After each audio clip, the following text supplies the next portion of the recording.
Ada orang yang di ceramahnya mempromosikan negara khilafah. Tapi saat mau liburan, saat mau merayakan ultahnya, mengendap-endap mau masuk ke Singapura. Sebenarnya tak ada orang yang tahu dia mau ke Singapura. Ternyata dia ditolak, diusir, sehingga beritanya pun rame. Ini yang disebut orang munafik. Promosi negara khilafah, tapi liburannya bukan ke Afghanistan, tapi ke Singapura. Jangan lupa ya subscribe, like, beri komen, dan juga bagikan kepada semua grup-grup di WhatsApp, di Instagram, di FB, dan seterusnya dan sebagainya, supaya Anda memberkati banyak orang. Dan jangan lupa tombol lonceng dipencet. Ada orang yang di ceramahnya mempromosikan negara khilafah. Tapi saat mau liburan, saat mau merayakan ultahnya, mengendap-endap mau masuk ke Singapura. Sebenarnya tak ada orang yang tahu dia mau ke Singapura. Ternyata dia ditolak, diusir, sehingga beritanya pun rame. Ini yang disebut orang munafik. Promosi negara khilafah, tapi liburannya bukan ke Afghanistan, tapi ke Singapura. Assalamualaikum warahmatullahi wabarakatuh. Salam sejahtera untuk kita semua. Shalom, shalom aleichem, Om Swastiastu, Namo Buddhaya, Rahayu, Salam Nusantara. Konsep negara Islam atau negara khilafah atau negara syariah tidak akan pernah laku di Indonesia. Bukan saja karena konsep ini tertolak, seperti dalam istilah Kiai Haji Ma'ruf Amin, tertolak karena di negeri ini sudah berdiri NKRI. Konsep negara khilafah atau negara Islam atau negara syariah ibaratnya mau membangun sebuah rumah tapi dengan menggusur rumah yang sudah ada, yakni NKRI. Tentu saja penduduk yang tinggal di dalam rumah NKRI ini tidak akan pernah tinggal diam. Siapa juga yang mau rumahnya digusur? Maka konsep negara Islam, negara khilafah atau negara syariah pun dari awalnya sudah tertolak di negeri ini. Tapi tak hanya itu saja alasannya. Karena bagi pengasong atau buzzer negara Islam, negara khilafah atau negara syariah tidak konsisten dengan omongan mereka sendiri. Salah satu contoh yang paling nyata dan terbaru adalah Somad Uwas. Dalam ceramahnya, dia pernah mendukung tegaknya negara khilafah. Tapi saat dia mau liburan dan mau pelesiran bersama istri mudanya, tidak ke negeri yang mengklaim seperti negara syariah. Misalnya saat ini Afghanistan. Tidak. Dia tidak mau pelesiran ke Afghanistan, tapi dia mau liburan ke Singapura.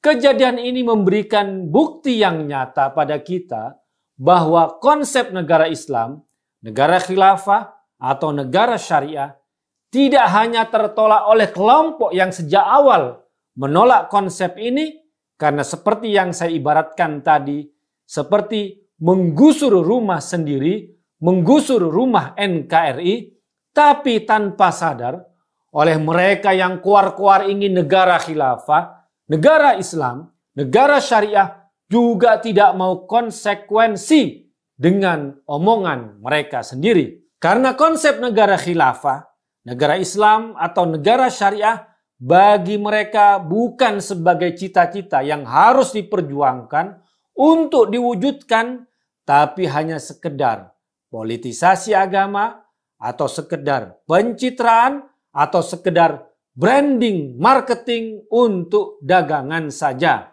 Contohnya bisnis umroh ke Tanah Suci yang dilanjutkan dengan tur dan shopping ke Eropa.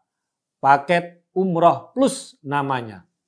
Setelah umroh, tur ke Paris, Prancis, ke London, Inggris atau ke Spanyol, atau kalau mau paket yang lebih murah ke Eropa Timur untuk jalan-jalan, foto-foto di area spot-spot yang instagramable. Tapi tidak ada paket umroh plus misalnya setelah umroh ke Afghanistan. Kenapa? Karena paket ini tidak akan pernah laku. Mereka ingin melihat Eropa, bukan Afghanistan.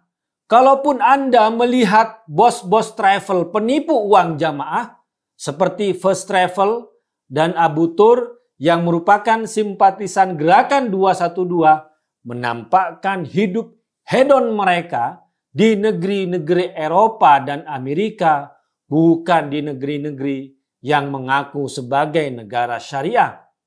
Mereka pamer foto-foto di lautan salju, bukan di gurun pasir, di gunung dan danau es yang membeku, bukan di gunung batu yang panas atau lautan pasir yang membara.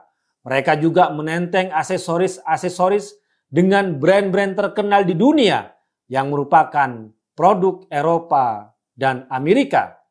Selain Eropa, Turki juga menjadi tujuan utama wisata itu. Padahal Turki tidak bisa disebut dengan negara Islam, apalagi negara khilafah.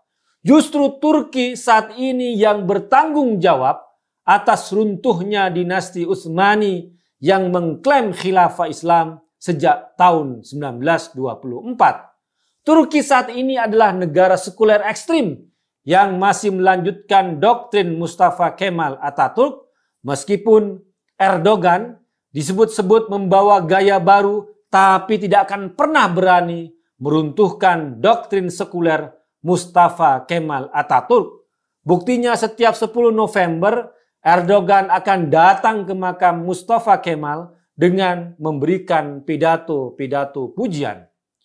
Klaim khilafah telah menjadi rongsokan di Turki. Dan orang-orang Turki saat ini tidak ada yang tertarik untuk mendirikannya lagi. Loh, kok ada di Indonesia yang mau dibohongi dengan klaim itu? Padahal di negeri asalnya sudah tidak laku, bahkan dihancurkan konsep khilafah.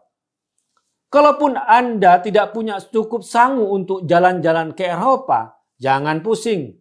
Di sekitar Masjid Haram atau Masjid Nabawi, atau kalau tidak puas bisa muter-muter di Jeddah, di Saudi, membeli produk-produk branded internasional, apapun brandnya, pasti ada di seputar Masjidil Haram Mekah dan original. Fenomena ini sebenarnya tidak masalah.